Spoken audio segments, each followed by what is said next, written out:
欢迎收听12月26号的迦南之声，我是世谦牧师平安。我们今天要在圣诞之后继续来分享迦南之声。圣诞之后要做什么呢？公义先行。尼希米记5到6章，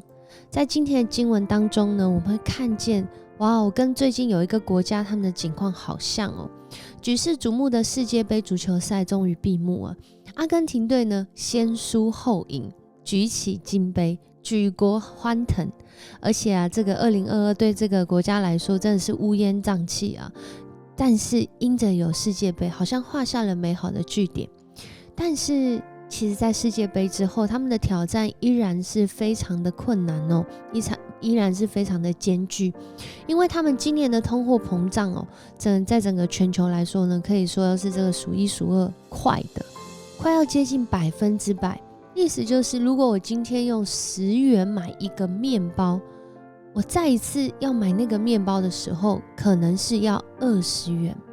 这个货币不断的贬值，结果造成民众改用其他国家的货币，譬如说比较稳定的货币美金来交易，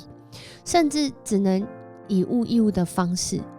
他们不是在交换礼物哦，他们是因为真的遇到了经济非常大的挑战，所以有很多人他们一拿到薪水就想尽办法赶快把它花掉，因为放越久怎么样呢？越不值钱。所以总结这阿根廷的通货膨胀失控的原因，有许多专家学者说是因着这个货币政策有严重的漏洞，政府在公共支出的效率很低落，加上无效的保护主义，各种错综复杂的原因在这个国家形成，让阿根廷的人民在圣诞之后真的是很有挑战。面对到这种大环境的挑战，可能也同时是现在许多的人，或许就是听众，你正在听的时候，面对到经济上很大的挑战。尼希米在尼希米记当中，如何在他的时代扭转劣势，改变现况呢？在这里，他有一个原则，也是在圣经上帝的话语当中告诉我们的原则，更是我们要祷告祈求我们的上帝让我们有这样的心智，用这样的方式来活出每一天哦。在历代志下7章14节就讲到，在一个没有公义的环境，在一个充满罪恶的环境，在一个人的心没有办法被满足的环境，很有可能是因为我们得罪了上帝。所以在这里历代志下7章4节14节就讲到说，只要他们向我祷告，并且谦卑悔改，离弃他们所做的坏事，我就会从天上垂听他们，赦免他们的罪，重新使他们的土地繁荣起来。只要我们向上帝祷告，谦卑悔改，离弃所做的坏事，上帝他是公义的，他垂听，要赦免人的罪，并且重新让他们的土地繁荣起来。刚过圣诞节，我们都知道，我们的罪之所以能够被赦免，是因为有人为我们付上代价，而且是白白的付上代价，就是我们的耶稣基督，他诞生在世上，是为了要为我们付上代价，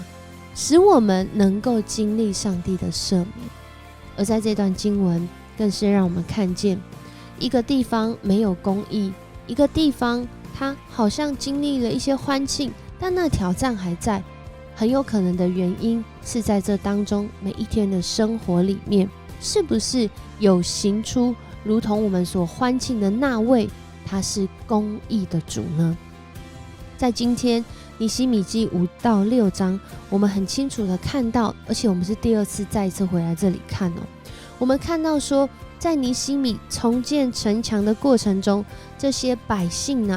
是一边工作一边护卫着他们正在修造的城墙。在这段时间里面，不仅是有内忧，还有外患。今天就先讲到内忧，内忧是在他们当中的领袖没有行出公义，甚至是讹诈了在他们当中的弟兄姐妹。他们是一个团队，怎么会有人这样欺骗别人呢？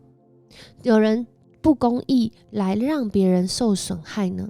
在这里，尼西米他看见这样的情况，他听见从具体的事实来改变，并且他自己以身作则他可以说是自己就先来做，先参与在这其中，而且他没有打算要后退或让步的意思，因为公义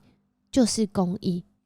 公义不会被任何的其他来代替。当公义出现的时候，每一个人都要尊敬。在今天的经文让我们看见，当这内部的领袖他们放任，甚至他们自己就是这个主谋，让他们的弟兄姐妹沦落到那个已经在困境中了却没有怜悯的情况，尼西米站出来说话，并且要他们改变做法，要按照上帝的心意，在以色列民当中，他们的文化当中，他们是不像那个正在愁苦，正在那个困难当中还要跟他收取高利贷，这怎么可以呢？所以尼西米在这里邀请他们要取消他们所欠的，而且要把这个讹诈他们的，或者是说跟他们多收的这些高利贷还给他们，以至于他们能够继续生活下去很多的时候，那个不公义是在隐而未现，是在那细节处，但是当有寻求上帝的人出现的时候，这一切的事情就要改变了。这一切的事情因着我们愿意敬畏上帝，先行公义而开始改变。而在这样的过程中，尼西米他的示范是什么呢？他不像过去那些，他连他自己应得的，他愿意付出，不是因为他很多，而是因为他知道当他这样去行的时候，他是在示范上主的心意，上帝的心意。当他这样去行的时候，他在告诉这些人民，他真实跟他们站在一起。而在这个过程中，对尼西米来说，我相信也是挑战。然而这个挑战却没有大过上帝的公义，因为上帝的公义大过一切的挑战。当我们行出公义的时候，上帝也与我们同在了。所以来到了第6章的时候，我们更是看见有一些不公义是在那看得出来，就在那表面当中，就在那人的食衣住行里面很清楚的显现出来。但还有一种不公义是怎样显现出来呢？就在第6章，我们刚第5章说到内忧，第6章就是外患了。这外患是我们都知道，参巴拉、多比亚、基散，他们其实一直都很不想要尼西米带领的团队来重建城墙，这其中当然跟他们自己的利益有关系。然而今天在这段的经文看到，好像是内神通外鬼在他们当中自己的以色列人民，这位示玛雅，他竟然连同外人，其实他们其实是有联姻的关系他们竟然连同外人，就是这些反对建造城墙。示玛雅他应该是大力推动城墙要建造起来，要恢复圣殿秩序，要恢复圣洁子民生活的人。然而他不知道什么原因，在经文上没有明说。然而我们后来去想，其实尼西米他也知道，其实他是被收买，竟然要尼西米自己就违背律法的规定，要去住到，要去躲在那个圣殿当中，那个不是利未人，不是祭司，不是大祭司的人不能去的地方。他竟然因着这个安全危险、人身安全的缘故，故意想要引诱尼西米跟他躲在同一个地方。然而这对尼西米来说，这是犯罪的事，这是不讨神喜悦的事，在当时。所以当我们来看这第5章、第6章的时候，这内忧外患其实都在提醒我们，其实很多的时候，我们身处在那不公义里面，很有可能是因为我们自己也认同那些不公义，有可能是我虽然不认同，但我无能为力，或者是我根本不知道那不公义。就在这其中，我们真的要求公义的主来保守我们的心，寻求他的话语，知道什么是公义。在这公义中呢，不仅是自己去行去寻求，更是要仰望。就像阿根廷面对这样的境况，谁能够救他们呢？我们的力量，人的力量都非常的有限，但相信上帝能够救，上帝能够救梅西，上帝就能够救阿根廷，上帝能够救阿根廷，他可以救世上每一个人。当我们身处那不公义的群体中，我们要求主保守我们的心，不是跟不公义一起在那里随波逐流，而是自己要认识这位公义的主，唯有他的公义能够帮助我们行出公义。而在这不公义当中，他也要告诉我们他掌权，他掌权在其中。因为我们接下来我们在尼希米记一直不断的看到不公义里面，当我们愿意行出公义，当我们愿意委身公义的时候，上帝他有办法的，他有办法来改变现况的。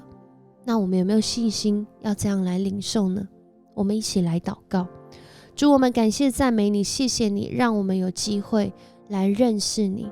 主啊，很多时候我们不明白为什么这个困局我们走不出去，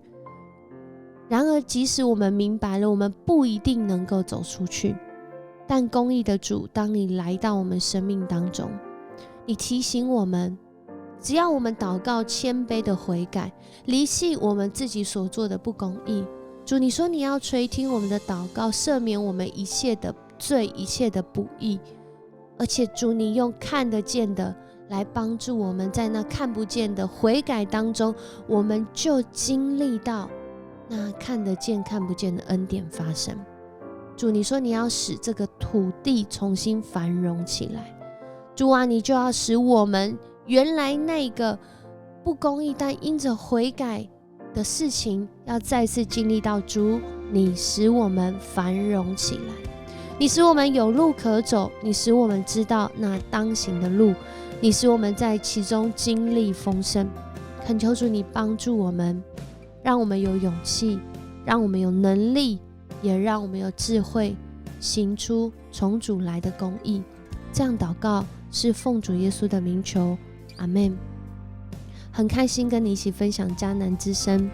在圣诞节之后，我们仍然持守这个盼望，这个盼望是每一天在你的生活当中，他是公义的主，他必要掌权你的生命。在各样的环境，不要怕，只要信，他与你同在。我是世谦牧师，我们明天见。